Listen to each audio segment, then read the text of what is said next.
For this circuit, we want to find I of t for t greater than 0. We have a 2 amp source here, and at t equals 0, this switch closes, and then we start charging the inductor.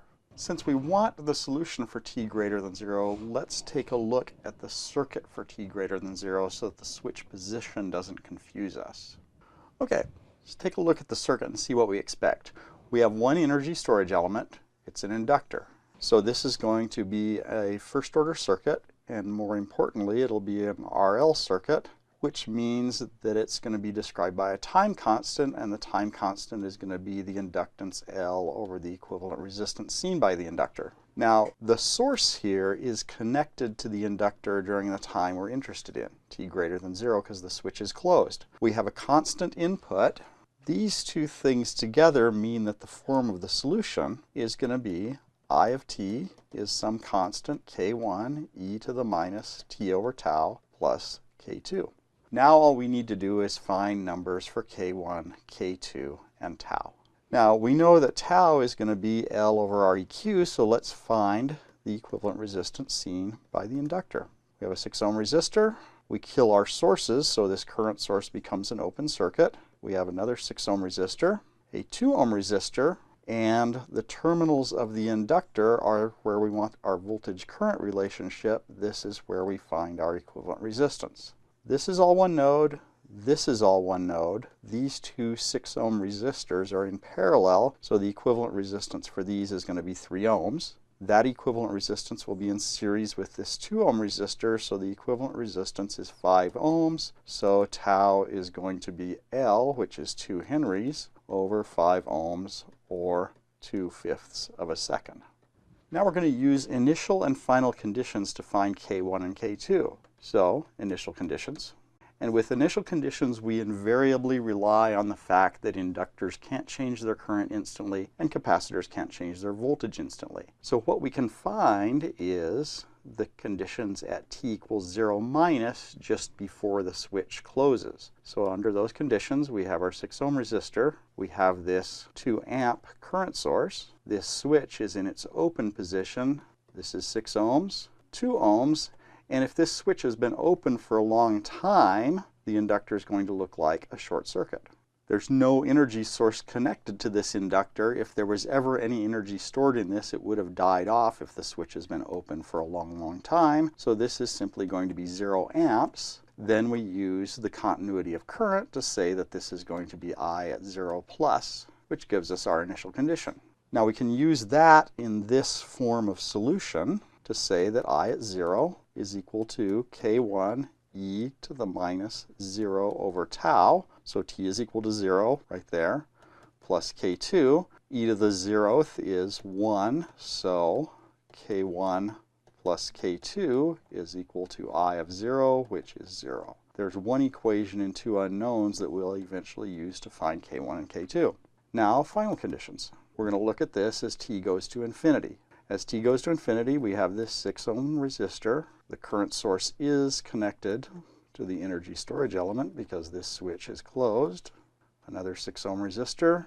And as t goes to infinity, again, everything's constant because that's a 2 amp constant number. The inductor is going to look like a short circuit again. And this is I of infinity. This is now a current divider, so it looks like 2 amps. If I combine the 6 ohm resistors, this is going to be an equivalent 3 ohm resistance. This is going to be 2 ohms.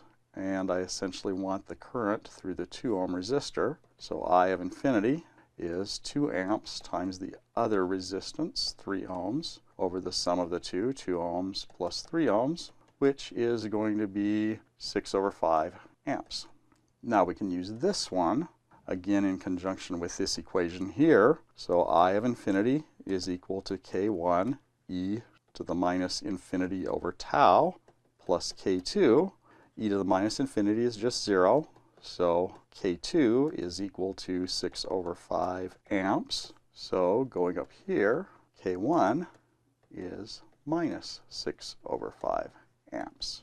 Don't really need this drawing anymore. Now we've got everything we need to plug into our solution. So I of t is k1, which is minus 6 over 5, e to the minus t over tau, which is 2/5. plus K2, which is positive 6 over 5. That's in amps. Now, it's never a bad idea to cross-check your results, and this is going to be good practice to write differential equations for circuits. So let's take the same circuit for t greater than 0 and write the differential equation governing that. From that equation, we can also determine the time constant and the final value. We'll see whether those match up with what we got using our other approach. So first, I always like to keep track of the voltage-current relationships for my energy storage elements. So I've got I of t labeled already. Let me label the voltage that corresponds to that. The voltage of this is going to be 2 henries times the derivative of current with respect to time. Now I don't have to remember my voltage-current relationships or the passive sign convention for my inductor. Now I'm just going to apply KVL, KCL, and Ohm's law to get a single differential equation in I of t.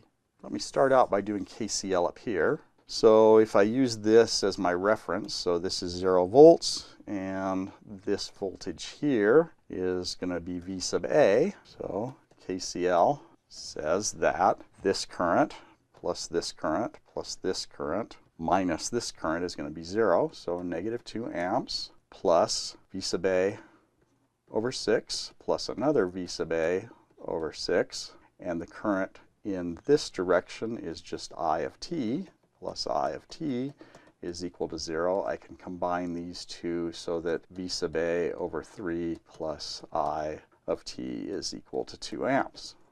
We have one equation and two unknowns, so we need to write another equation.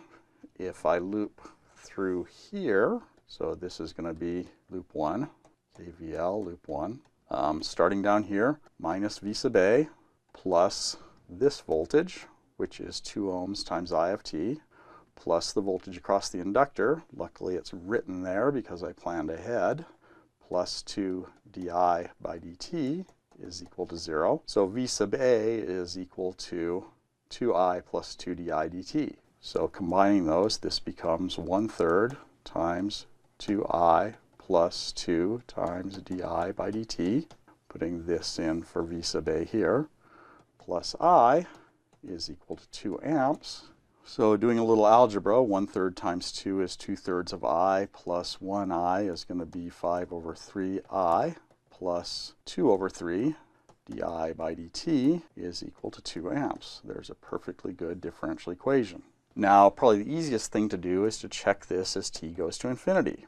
As t goes to infinity, this is a constant, so the left-hand side has to become a constant. The form of the solution is the same as the form of the forcing function. So this derivative goes to 0 as t goes to infinity.